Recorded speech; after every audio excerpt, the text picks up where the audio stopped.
Tekrardan merhaba. Nasılsın? Umarım iyisindir. Başka da gördüğün gibi bugün başarıya ulaşmanın ön koşulu olan konfor alanından çıkmakla ilgili konuşacağız. Peki nedir konfor alanı? Bir gemici için güvenli limandır. Bir bebek için annesinin kollarıdır. Bir birey için sevdiğinin yanı başıdır. Sıfır risk, sıfır sorun. Her şeyin mükemmel olduğu, her şeyin önüne geldiği, biri iki yapmak için uğraşmadığın, herhangi bir kaygı, herhangi bir gerilim yaşamadan çok fazla sorundan ve sıkıntıdan uzak kaldığın yerdir aslında konforlu alanın. Birçoğumuz için şu demektir aslında. Hayalleri için fedakarlık yapmaktan kaçınmak, 2-3 yapmak için risk alamamak, cesaret gösterememek, korkularına yenik düşmek ve hayallerine başlamaktan her zaman bir adım geride kalmak, geride durmak. Aslında bence çok hüzünlü bir durum. Ama bence bütün problemlerin ya da hayallerim neden gerçekleşmiyor dediğin an bakacağın ilk yer bu. Acaba sen koltuktan veya yataktan kalkıp ilk adımını attın mı? Konfor alanından çıkabilmeyi göze alıyor musun? Şu an hayatında her şey mükemmeldir. Birçok insan için sabah belli bir saatte kalkıp belli bir saatte evine döndüğü, belli bir maaş aldığı ve her gün aynı işi yaptığı, kendini geliştirmesini, bir şeyler üretmesini, kafa yormasını istemediği bir iş. Tencerem kaynasın, çorbam pişsin, çayım olsun, hayat bana güzel düşüncesi. Ancak bir yerlerde bir şey başarmış insanlara baktığımızda hep şunu görüyoruz. Suyun tam tersine yüzen bir insan düşünün. Kadar büyük bir risk almıştır. Ya da kocaman bir dağa tırmanan insanı düşünün. O motivasyonu nereden bulmuştur? Sonuçta ben evimde, sıcak yatağımda son derece güvendeyken neden kışın soğuğun, karın ortasında bir dağa tırmanıyorum ve oradan kendimi bırakıyorum? Ya da bir dalgıç o kadar tehlikeye, o kadar riske rağmen bir tüple veya tüpsüz nasıl suyun altına dalabiliyor? İşte bu bahsettiğim insanların hepsi konfor alanından çıkabilmiş insanlar. Peki biz neden konfor alanımızdan çıkamayız? Hayallerimize gerçekleştirecek o ilk adımı neden atamayız? Aslında buradaki en temel duygu, bence her şeyin en temelinde var olan konu şu: güven. Bu güven dediğim şey kendine karşı olabilir, hayata karşı olabilir, ekipmana karşı olabilir, her şeye karşı olabilir. Ama bir insan bir şeye güven duymuyorsa orada korku duymaya başlar, kaygı duymaya başlar. Ve bu korkularımız ve kaygılarımız dışarıya, etrafa görünmez surlar örer. Ya da hayallerini görünmeyecek kadar yüksekte tutup oraya asla çıkamayacağınız merdivenler inşa eder. Halbuki çok yakınken çok uzak kılar birçok şeyi. Birçoğumuzun bir sürü hayali vardır. Ancak bir türlü bu hayallere giderken önlerine çıkan bahaneleri veya engelleri aşamazlar. Çünkü değişim dediğin şey risk almayı gerektirir. Birincisi ayağa kalkman gerek. Ve ayakta olmak yorulmaktır. İkincisi yürümen gerek. Yürümek demek enerji sarf etmektir. Ve bir şey için ve bir yere yöneldiğinde, yani yüzünü o yöne döndüğünde bir şeyleri arkada bırakman gerekir. Bu da bence büyük bir risk. Tüm bunları yapabiliyor muyuz acaba? En basitinden iş yerimizdeki bir arkadaşımıza veya işverenimize karşı gerçekleri bir türlü söyleyemiyoruz. Ya da bizi çok sinirlendiren bir şeye bir türlü gerçek duygularımızı ifade edemiyoruz. Neden? Çünkü eğer değişim için o adımı attığımızda veya duygularımızı doğru bir şekilde söylediğimizde karşı tarafla oluşacak o gerilimden kaçınma ya da oluşabilecek sorunları çözebilecek enerjiyi kendinde bulamama gibi birçok sebepten aslında biz içimizde bir şeyleri hep bastırıyoruz, hep kırpıyoruz, hep görmezden geliyoruz.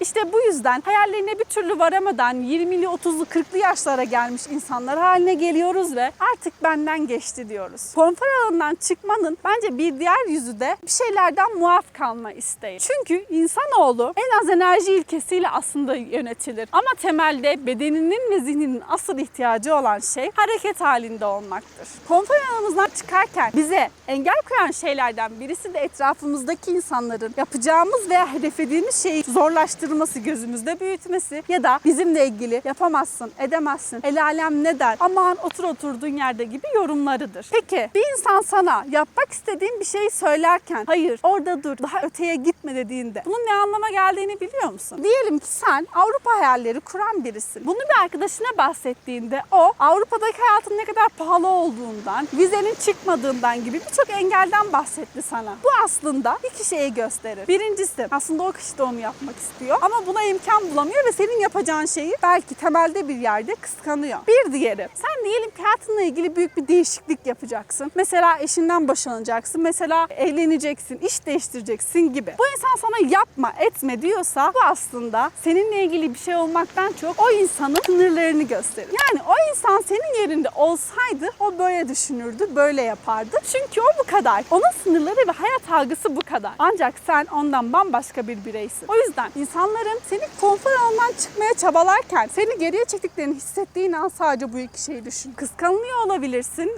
Bunu söylerken de biraz garip oluyor biliyorum yani. Ama gerçekten durumun böyle gösterdiğine inanarak bunu söylüyorum. Bir diğeri, bu sana öneride bulunan veya seni ketleyen kişinin sınırlarını gösteriyor. Hayattaki her şey, imkanlar ve senin imkanların, İnsanların yorumları ve gördüğün örneklerin hepsi o sınırın gerisine senin gitmemen gerektiğini, konfor alanından çıkmaman gerektiğini önerdiği halde bile sen hiç merak etmez misin? O çizginin ardında ne var? Şu ufkun arkasında ne var? Hiç düşünmez misin? En başta söylediğimiz o gemici örneğine, o kaptan örneğine gelirsek, o kaptan da kendine güvenli bir liman bulmuştu. Her gün bir balık tutup onu yiyip karnını doyurup uyuyordu. Ama hiç düşünmüyor muydu karşı kıyıda ne var? Ve orada bulunan şeyler acaba ona ne katabilir? Hayatını ne kadar zenginleştirebilir? Ama o kaptan da veya biz de bazen şunu yapıyoruz. Pasta almaya giderken elimdeki ekmekten olmayayım diyerek çoğu zaman risk almıyoruz, adım atmıyoruz.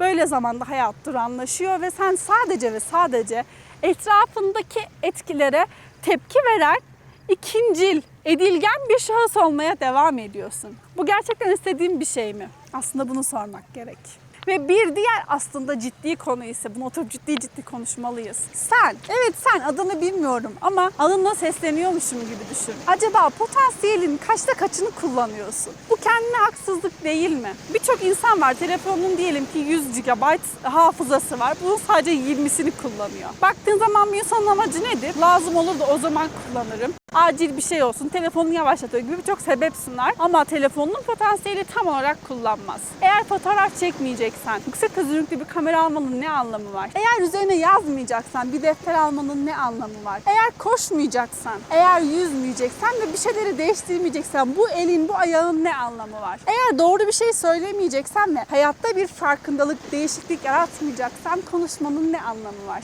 O yüzden kendine sor. Sahip olduğun kaynakları hem içinde hem dışında acaba ne kadar kullanıyorsun ve şu an tam da şu olduğun vaziyette, şu an cebinde kaç paran varsa, dolabında kaç eşyan varsa bunlarla acaba daha fazla ne yapabilirsin veya daha farklı? Ve tam burada birazcık kötü bir haber vereceğim. İnsanoğlu için müthiş bir eğilim vardır aslında. Her insan fikirleriyle davranışları uyumlu ve tutarlı olsun ister. Yani bir insan bir şeyi yanlış yapıyorsa bir süre sonra fikri de onunla ilgili değişir. Diyelim ki konsere gitmeyi hiç sevmeyen birisi var. Arkadaşların zoruyla konsere gidiyor. Bir süre sonra zihni dengeye ulaşmak ve tutarlılık sağlamak için konsere gitmeyle veya konserle ilgili olumlu fikirler üretmeye başlar. O kadar da kötü değilmiş ya şeklinde. Çünkü davranışı değiştiremez, fikrini değiştirir. O yüzden şu acı gerçeği bilmende fayda var. Eğer fikirlerin gibi davranmaya henüz başlamadıysan, yani hayallerini gerçekleştirmek için konfor alanından çıkıp risk alamıyorsan bir süre sonra davrandığın gibi düşünmeye başlayacaksın. O savunduğun o parlak fikirlerin bir yerden sonra eleştirdiğin insanların fikirlerine benzeyecek.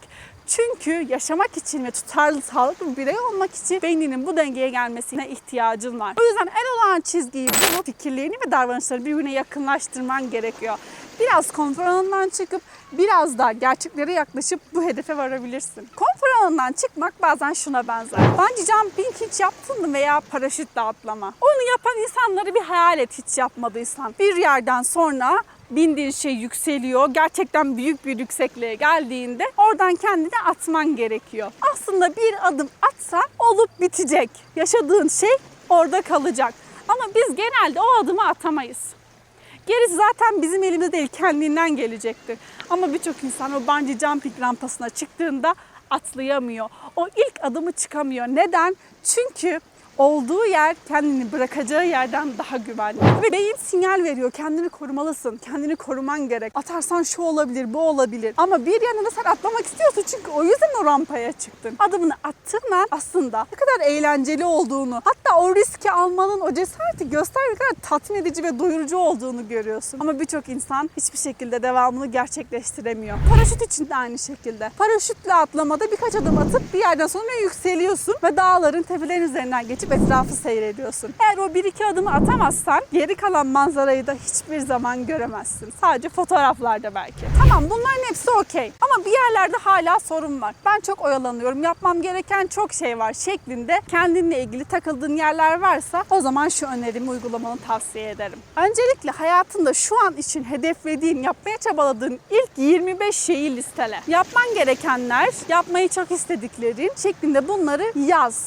25 tane olsun ve sonra bunlardan en önemli ilk 5'ini yuvarlak içine al. Ve sonra geri kalan 20 tanesini sil, at. Çünkü onlar seni oyalıyor. Onlar senin konfor alanından çıkarken ayağına takılan o otlar, o engeller, o çalılıklar oluyor. O yüzden her zaman az ama öz, yapabileceğin kadarı senin için daha faydalı. Çünkü aynı anda birçok şey yapmaya çalışırsan hepsi yarım, toplamda 0 iş yapmış olursun. Başarı için, değişim için, hayalini kurduğun o dünya için birazcık gürültü çıkarman şart. Her şeyi birilerinden bekliyorsun. Ben ne yapabilirim ki diye düşünüyorsun. Halbuki biraz gürültü çıkarsan, burada kastettiğim gürültü kesinlikle iş, eylem, aktivite, yani bir cümlede yüklem diyebildiğimiz ne varsa o aslında. O yüzden mutlaka yaptım diyebileceğin bir şey yapmadan hiçbir işten vazgeçme. Asıl mesele şu: sen seyirci koltuğunda mı oturmak istiyorsun yoksa sahnede mi olmak istiyorsun? Seyirci koltuğunda oturan için her şey okey. Onun karşısında birileri oyunu sergileyecek. O sadece beğenecek, not verecek. Bileti aldığı an onun işi bitiyor. Herhangi bir risk, herhangi bir heyecan yok. Ama sahnede olan için her an risklerle dolu. Her an için o izleniyor, o yorumlanıyor. Bir sürü kaygı ve korku var ama ona rağmen o sahneye çıkmış ve yapabildiğinin en iyisini sergilemiş. Hangisi olmak istiyorsun? Sahneye çıkan mı, orada oturan mı? Asıl mesele bu. Evet, bu konuyla ilgili söyleyeceğim çok şey var ama konfor alanından çıkmakla ilgili çok güzel bir film önermek istiyorum burada. Truman Show diye eski bir film. Bu film birinin konfor alanından çıkışının hikayesi aslında. Mutlaka o filmi izlemeni öneririm. Çok fazla şey söylemek istemiyorum o filmle ilgili çünkü mesaj belli zaten. Biraz bahsetsem bütün sihri kaçacak. Mutlaka filmi izle. Eğer filmi izlersen mutlaka yorumlarını aşağıya bırak. Videomu beğendiysen beğenmeyi, paylaşmayı, abone olmayı unutma. Umarım sana faydalı şeylerden konuşabilmişizdir bugün. Kendine çok iyi bak. Görüşmek üzere.